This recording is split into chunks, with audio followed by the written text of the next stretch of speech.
Mga kwento ni Fermo.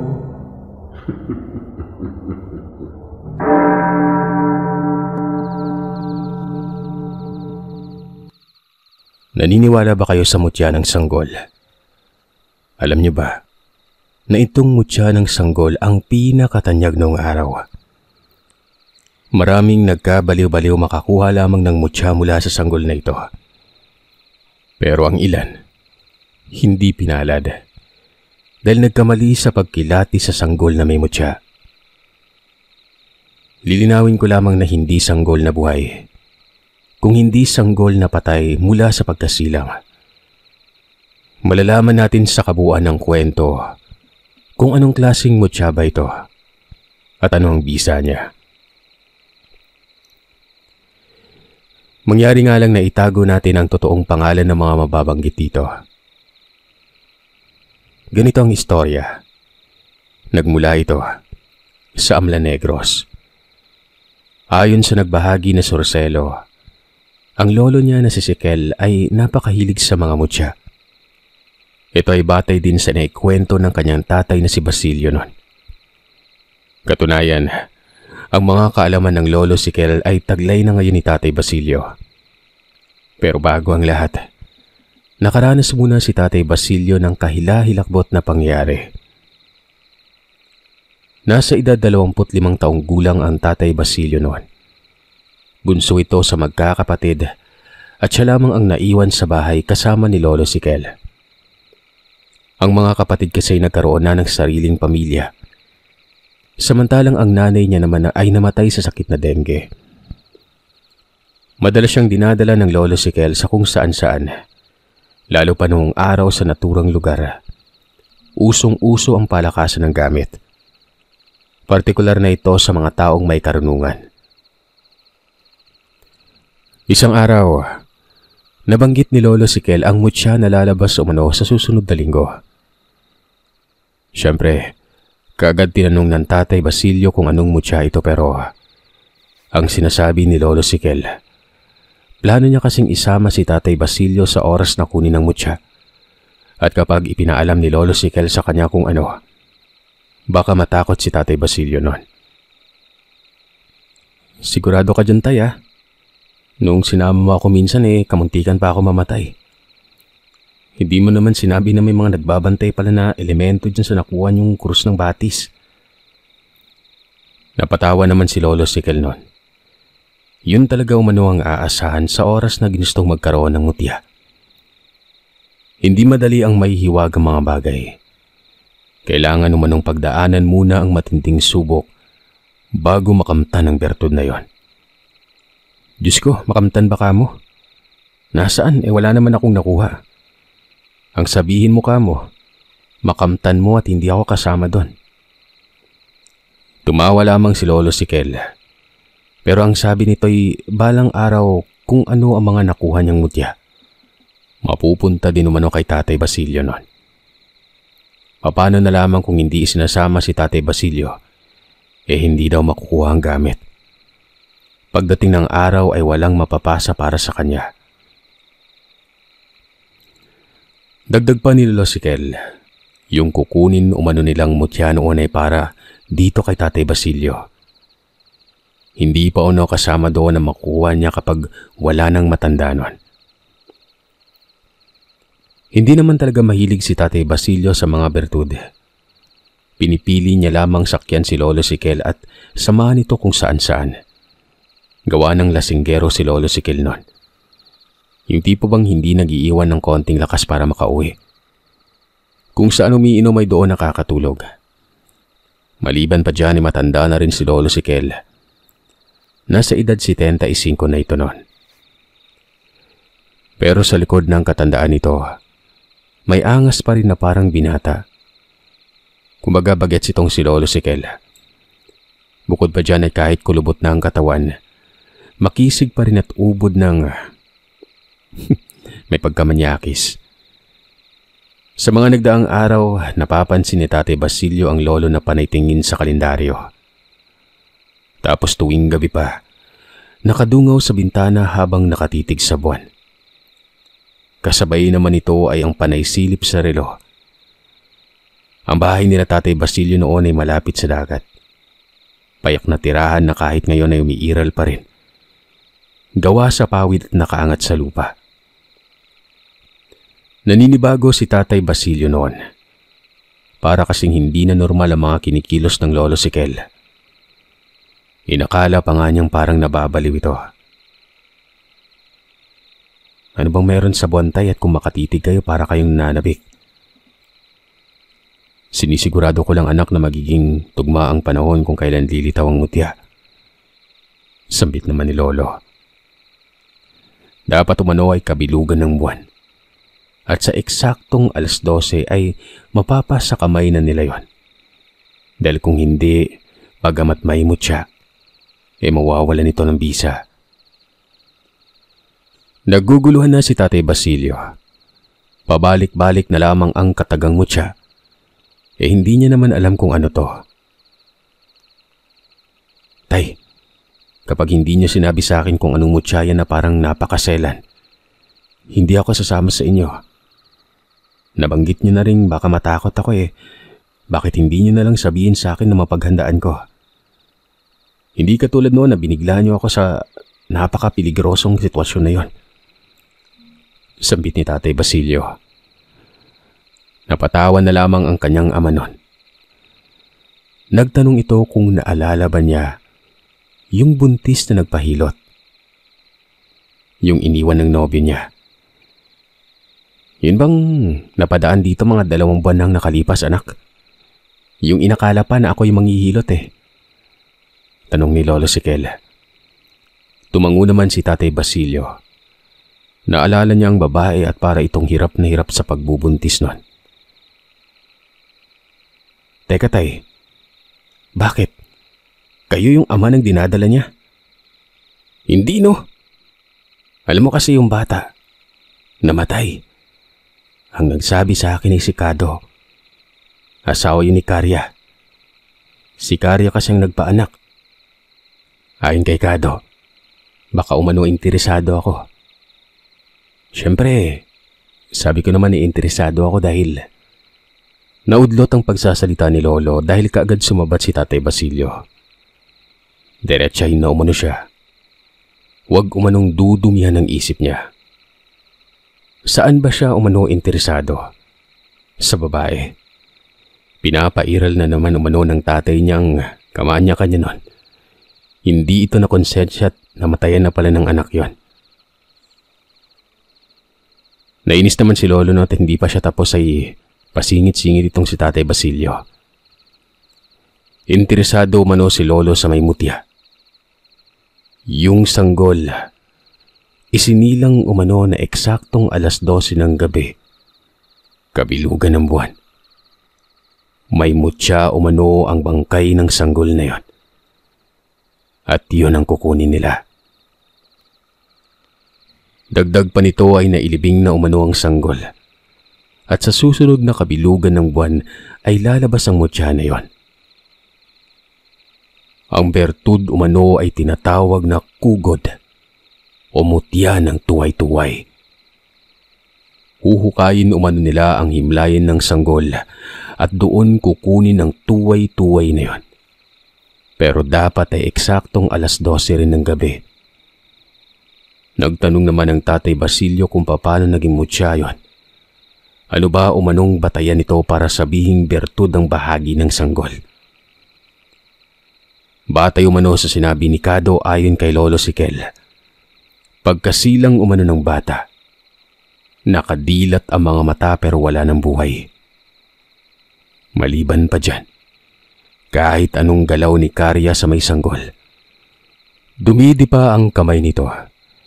Tapos ay bigla na lamang bumubuka-buka ang bibig kahit patay na. Ang mga pangyayari umanong katulad noon ay isang indikasyon na may mutya ang batang yon. Sakaling nabuhay ang sanggol ay magiging bertudis ito paglaki. Kumbaga may angking abilidad pero dahil sa namatay nga, ang presensya ng pagiging bertudes ay nasa katawan pa rin ito. At sa tuhod makukuha ang lakas nun. dahil ang tuhod ang sumasagisag ng pagsamba, pagbibigay respeto, pagpugay at pagpapakumbaba. Tay, hindi ba kayo nakukonsensya kahit pa man may bertud yung bata? Pero hindi magandang isiping papakialaman natin yung isang bangkay. Kung ano-ano na lang yung sinasabi nyo eh. Anong sumasagisag sa pagsamba ng tuhod? Paano nangyari yon? Reklamo ni Tatay Basilio. Ay naman kay Lolo Sikel, subukan namanong lumuhod ni Tatay sa harapan niya. Ano manong iisipin niya sa sarili niya. Dagdag pa ng Lolo, kung hindi daw nagampanan ng sanggol ang tungkulin dahil namatay ito, sila ang hahalili. Wala o manong dapat ipag-alala dahil walang masama sa gagawin nila nun. Bagkos ay para sa kabutihan naman sa oras na mapasa kamay na nila ang tuway-tuway. Sa pagpapatuloy ng pagsasalaysay ng Lolo Sikel, ang lakas umano ng tuway-tuway ay nasa antas ng may pinakamalakas na bisa sa mga uri ng bertud. Dumating na ang araw na iniakda ng Lolo. Medyo may kalayuan ng sementeryo, kaya agad silang umalis. Nakarating sila sa lugar alas 8 ng gabi noon. Maliban sa pagiging maaga, pagpapasya din ito ni Lolo Sikel upang matyagan umano ang lugar kung may iba pa bang nagbabalak kumuha ng gamit nun. Hindi kasi maiiwasan na magkaroon ng kompetensya sila nun. Lalo't nasabihan din ni Kado ang iba pang mahihilig sa tangan. Sa kabutihang palad ay wala namang ibang tao. Nagantay sila sa lugar hanggang sumapit ang hating gabi. Kabilugan ng buwan. Bagamat hindi detalyado pero naaaninag ni Tatay Basilio ang lugar. May dala sila noong maliit na lampara na nilagay sa malaking lata. Ito ay upang hindi mamatay ang ilaw dulot ng hangin nun. Isa-isang sinusuri ang puntod kung saan doon inilibing ang sanggol. Wala kasing detalye sa eksaktong puntod, maliban na lamang kung saan nakalagay yon. Kasabay ng mga huni ng kulisap, langit-ngit ng puno, kaluskos, at hagapas ng mga dahon.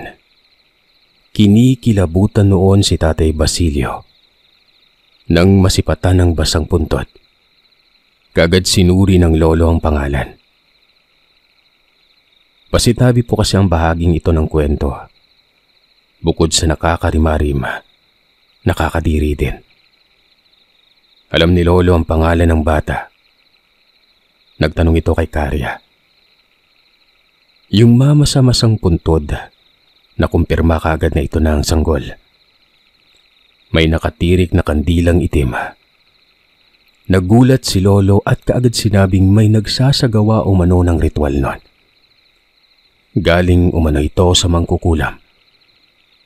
Ayon kay Lolo'y hindi na maipagkakaila na totoong may mutya ang labi. Maging ang mangkukulam umano ay nagkaroon din ng interes dito. Mabuti na lamang sa mga sandaling yon, wala ang mangkukulam na yon. Malamang ang sadya lamang nito ay ang pagkakarga at pagpapalakas ng poder. O hindi naman kaya'y balak kunin ng isang parte din ng katawan ng sanggol. Pero hindi ang tuway-tuway. Posibleng ang mata ng bata. Dahil ang mata ng ganitong sanggol, napakabisa kapag ginamit ito sa pantok o sa palipad hangin. At dahil hindi pa gaano matigas ang semento, madali lamang itong nabutasan ni Lolo Sikel gamit ang silsil nun. Sumambulag sa kanila ang napakabahong amoy. Masahol pa sa nabulok na isda. Nasuka pa si Tatay Basilio dahil alam niyang galing ito sa labi mula sa loob ng puntod nun. Walang hiya. Hindi pala to imbalsamado, sambit ni Lolo Sikel. Habang hinila ang puting tela, nawari ba ito ang ginamit pang balot doon sa sanggol na yon? hanggang sa tuluyan na itong mailabas at tumusli pa ang kamay nang mawalis ang tela. Nang tamaan ito ng liwanag mula sa lampara, napatakip ng bibig si Tatay Basilio, habang si Lolo naman ay tiniis lamang ang nakakadiring bagay na yon. Marahang inaalis ang tela at dito ay nakita ni Tatay Basilio ang kabuuan ng labi na yon. Nang hilakbot ang tatay, itim na ang katawan. Pero nang magawi ang paningin ng Tatay Basilio sa mata ng sanggol, nakita niya na nakabuka lamang ang mga mata. Sariwang-sariwa na animoy hindi patay. Kinalabit niya si Lolo at sinabing ang mga mata nakabuka nun. Baka umano maging tiyanak na lamang ang sanggol na ito. Sa pagkakataong yun ay nawala ang pagiging seryoso ng Lolo. Hindi napigilang matawa kahit paman sa ganoong sitwasyon. Ano ka ba? Anong sabi ko kanina? Na maaaring ang pakay na mangkukulam ay mata, di ba? Yan, nakita mo na. Buhay ano? Pangkulam ang mga mata ng sanggol. Hindi bertud. Buweno't umari ka dito at huwag kang matakot. Ikaw mismo ang kukuha. Mga kalahating oras na lang. 12:00 na. Mungkahi ni Lolo nun. Kagad namang nagdumili si Tatay Basilio. Hindi niya umano maatim na gawin ang pagkuha sa tuway-tuway na yon. Bukod sa napakabaho, nakakakilabot din umano. Ang sabi naman ng Lolo ay walang mangyayari sa kanya. Ang kukuha kasi ng mutya ay yun mismong magtataglay nito. Dahil kapag si Lolo ang kumuha, si Lolo din ang masusubok sa kung anong nilalang ang sakaling nakabantay sa sanggol na yon. Mas lalong natakot si Tatay Basilio. Panay bitaw pa ito ng mura at ang sabi dapat hindi na lamang siya sumama nun. Pinagalitan naman siya ng Lolo. Matapos daw ng pag-uusap nila at nagkasundo ay aatras na lamang dahil natakot si Tatay Basilio nun. Nangulit pa umano nang malaman kung ano talaga ang mutya at kung saan kukunin. Pero sa akto, nabahag na lamang bigla. Nakaramdam ng pagkahiya noon si Tatay Basilio. Kung kaya naman nilabanan niya na lamang ang takot at pandidiri nun. Siya na ang nakabungad ngayon sa sanggol at inaantay niya ang hudyat ni Lolo Sikel. Nakita ni Tatay Basilio si Lolo na wari ba'y agresibo nun. Nakahawak pa sa tangkil na itak na animoy may pinaghahanda ang tagain. Ito naman ang mas lalong nagpatindi ng tensyon ni Tatay Basilio. Hanggang sa maya-maya pa ay may naulinagang mahinang tinig ang tatay. Tunog biik na wari patungo sa kinaroroonan nila nun. Tay, ano yun? Tanong ni Tatay Basilio sa Lolo. Ang sabi naman ng Lolo ay wag na umanong pansinin. Basta pagsapit ng 12:00, simulan na umano kaagad ang 2 tuhod ng batang yon. Tumango lamang si tatay bilang pagsang-ayon. Malamig man ang simoy ng hangin pero si tatay ay pinagpapawisan. Paulit-ulit niyang tinititigan ng mga mata ng bata. Para daw kasing gumagalaw yon. At wari sumisipat sa kanya. Pinapapikit pa ito ng tatay pero dumidilat ng kusa ang mga mata. Tapos ay may nararamdaman si Tatay Basilio sa bibig. Nawari ba'y humihinga umano ang bangkay ng sanggol na yon? Tay, hindi ko na kaya to eh. Buhay oh. Umuwi na lang tayo, tay. Uwi ka pa ni Tatay Basilio nun. Ang sabi ng Lolo ay natural lamang daw yan dahil palapit na ng palapit ang 12:00. Kapag wala daw ang bantay ng nilalang ang sanggol, maaaring may sasapi umano sa bata. Yun ay upang hadlakan sila sa pagkuha ng mutya. Pero sa tingin lamang niya yun. Pero posibleng mangyari lalo't may pahiwatig na ang labi nun. Yung tinig, parami ng parami. Hindi lang tinig na wari-biik. Meron ding hele na animoy galing sa nagsusumamong kaluluwa. Maliban pa diyan ay may humahalakak din at umeeko pa ito. Makinig ka sa akin. Sa oras na makuha mo ang 2 tuway-tuway, tumakbo ka ng mabilis hanggat makakaya mo. Doon ka pumunta sa ilog. Kapag nakatawid ka, ligtas ka. Pero kapag naabutan ka, maaaring may mangyaring hindi maganda sa'yo. Alam mo naman siguro ang nangyari sa atin nung kinuha ko ang Mutyang Krus ng Batis, di ba? Asahan mong ganun din ang mangyari dito. Ang hindi ko lang alam kung mas masahol pa ba doon. Lalo't nararamdaman umano ni Lolo na may umaaligid na sa kanila. Isang aswang. Maliban pa diyan ay may mga lamang lupa din. Aristo dapat umano sila. 10 minutos na lamang. 12:00 na. Dagdag pa nito, kapag bumuka daw ang bibig ng sanggol at dumipa ang kamay niya, hudyat ito na oras ng kunin ng tuhod. Si Lolo na umano ang bahala sa pagligpit sa labi. Basta tumakbo lamang ng mabilis si Tatay Basilio. Dala naman niya ang kanyang tangan, kaya maaari niyang protekta ng sarili kung sakaling may bubungad sa kanilang nilalang. Ang problema, si Tatay Basilio. Dahil bukod sa wala pa itong tangan, wala pa rin itong karunungan. Inihanda na ni Tatay Basilio ang kanyang patalim at nakaumang na rin ito sa may tuhod. Ilang saglit lamang ay biglang gumalaw ang mga paa at mga kamay ng bata. Dumipa ito kasabay ng pagbuka ng kanyang bibig. Pagkatapos marinig ni Tatay Basilio ang hudyat na kunin ng mutya na yon, kaagad inalis ng tatay ang tuhod ng sanggol. Nang makuha niya ang 2 tuway-tuway, ay walang sabi-sabing tumakbo ng mabilis si tatay. Walang pinatutunguhan ng pagtakbo. Paekis-ekis at nagkabangga-bangga pa sa mga puno nun. Habang papalayo sa lugar, pansin ni Tatay Basilio na tila ba may sumusunod sa kanya. Saglit niya naman yung sinipat at ganoon na lamang ang pagkagulat nito. Dahil ang sumusunod sa kanya ay tila ba parang dambuhalang ibon nun. Sumisisid-sisid pa ito sa kanya at dama ni Tatay Basilio ang malakas na hangin na likha ng pakpak nito.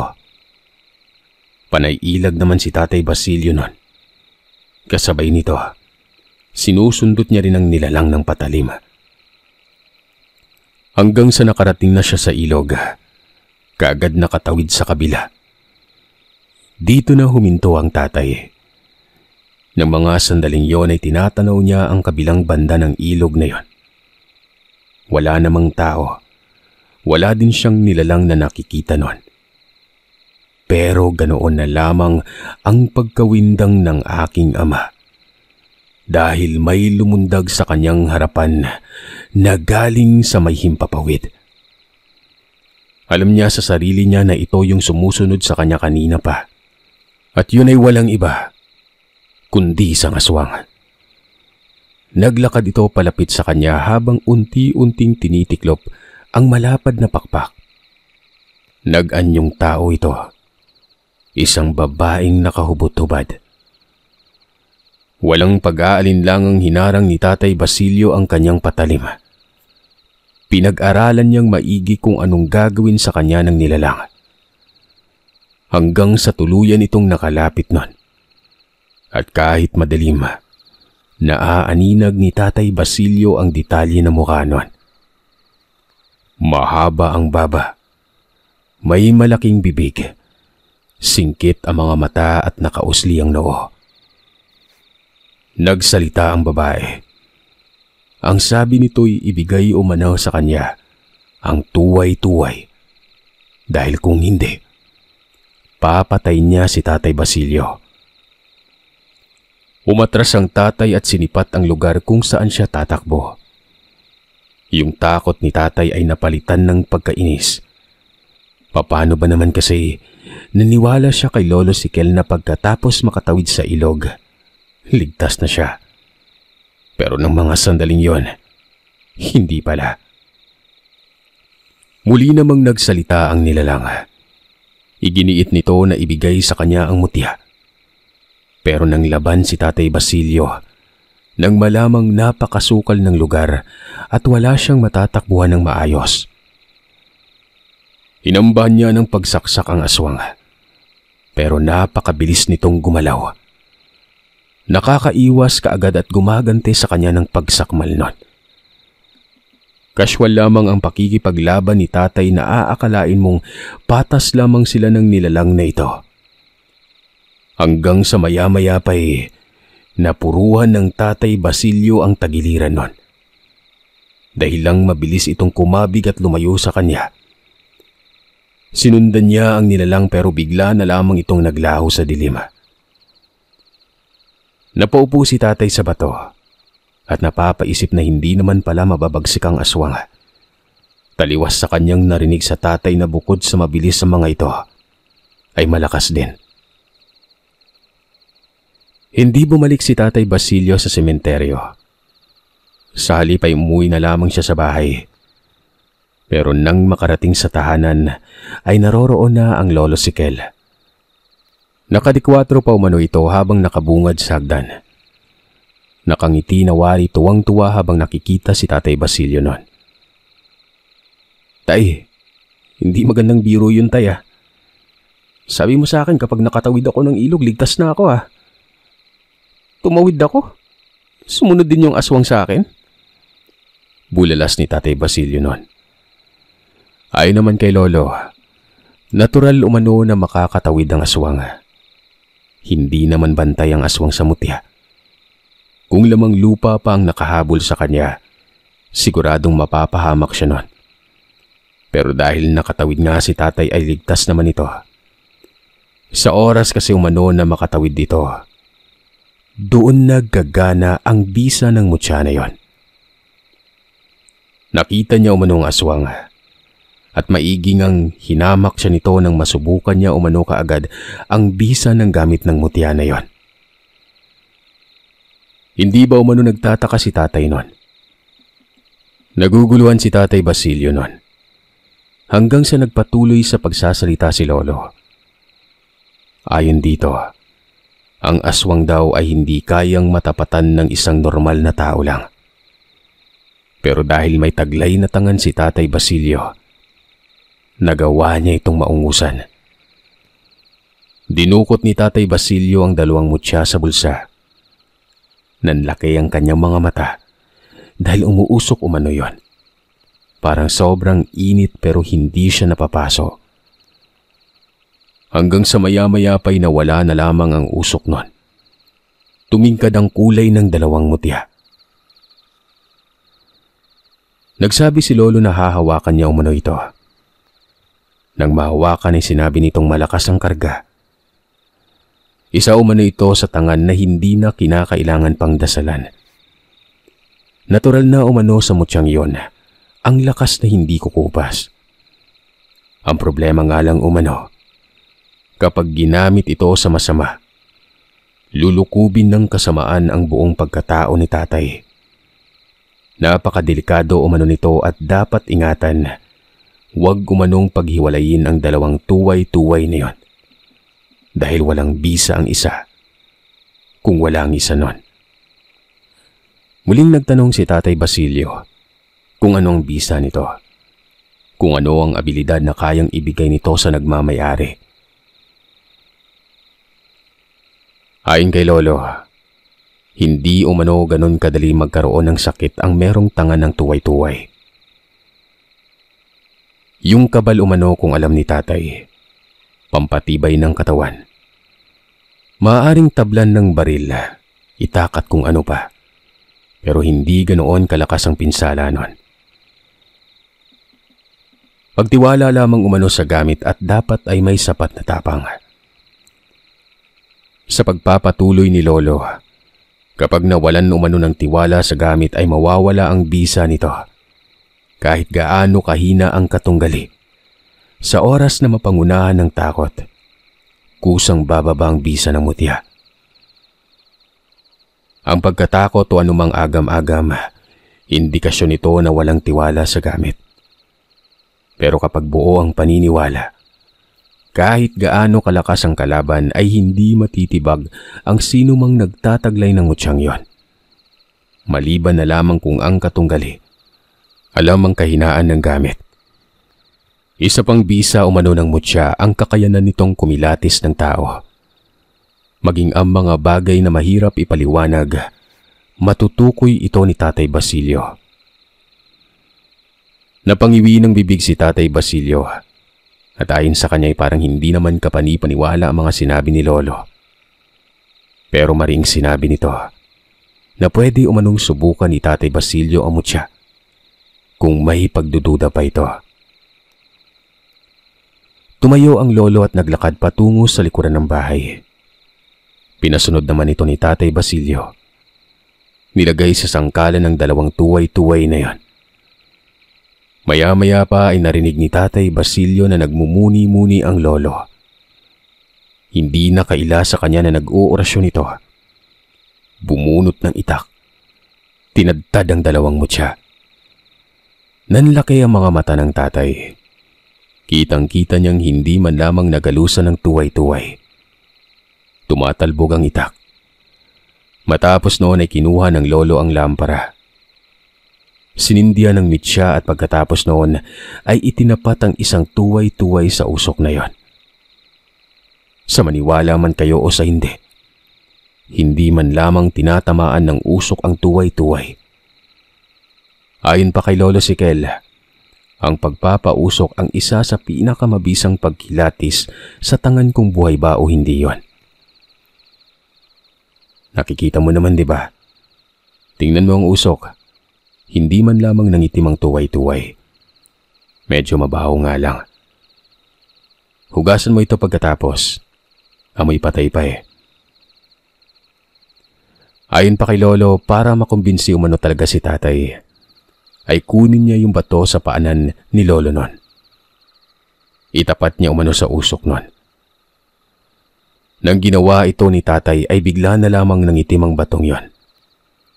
Makikita niya na umano ang kaibahan. Pagkatapos nito ay nagpaalam na si Lolo na magpapahinga na umano siya. Hindi nakapagsalita si Tatay Basilio. Napapailing na lamang ito sa sobrang mangha. Totoo at hindi siya maaaring magkamali sa kanyang nakita. Ibang-iba talaga ang presensya ng mutya nun. Naalala naman ni Tatay Basilio yung labi. Natanong niya sa lolo kung anong ginawa niya dito. Ang sabi ni Lolo, ibinalik niya sa himlayan pero kinuhanan niya ang mata at itinago yon. Baka kasi makuha ito ng mangkukulam. Babalikan pa daw niya yon kinabukasan para selyuan ng semento. Baka naman kasi tangayin umano ng aso ang bangkay, lalo ba't bato lang ang itinabon niya sa butas na yon. Makalipas ang ilang araw, wari bang nagkaroon na ng malalim na interes ang Tatay Basilio sa karunungan. Kung noon ay binabaliwala lamang niya ito, ngayon ay nagmistula na rin siyang parang si Lolo. Kung ano-ano na lamang ang tinatanong, partikular na sa buhay na salita. Ang sabi naman ni Lolo Sikel, ilang orasyon lang ang kailangang matutunan ni Tatay Basilio. Dahil ang tangan niya, hindi naman literal na ginagamitan ng orasyon. Buwan ang lumipas, unti-unting natutuklasan ni Tatay Basilio ang bisa ng gamit. Totoo ang mga sinabi ng Lolo Sikel. Maniwala man kayo sa hindi. Sinubukang hiwain ni Tatay Basilio ang kanyang paa. Napangiti na lamang ang tatay nun dahil hindi siya nasugatan. Hinasa niya pa ang patalim para makasigurado pero hindi talaga tumatalab nun. Bakit hindi mo ilagay sa sangkalan yung kamay mo at ito, tadtarin mo yung kamay mo gamit yung itak kong may karga? Di ako nagbibiro. Oh, para talagang maging buo na yung tiwala mo sa gamit mo. Sambit ni Lolo Siquel noon. Bigla namang natawa si Tatay Basilio. Natuwa siya sa mukha ni Lolo. Umandar kasi ang kapilyuhan noon. Huwag na tay, malay niyo maputol. Maigi sigurong kumuha kayo ng tuba dahil gusto ko makipag-inuman sa'yo. Nagulat lamang si Lolo Siquel noon gawa ng hindi naman umiinom si tatay. Ang sabi naman ni Lolo ay papayag siyang makipag-inuman dito kapag sinubukan ni tatay na tagain ang kamay niya. Nahamon si Tatay Basilio sa mga katagang yon. Lalo pat dagdag ng Lolo ay wala daw tiwala si Tatay Basilio sa kanyang gamit. Kung kaya naman kinuha niyang itak, nilagay ang kanyang kamay sa sangkalan at kaagad bumuelo ng pagtaga.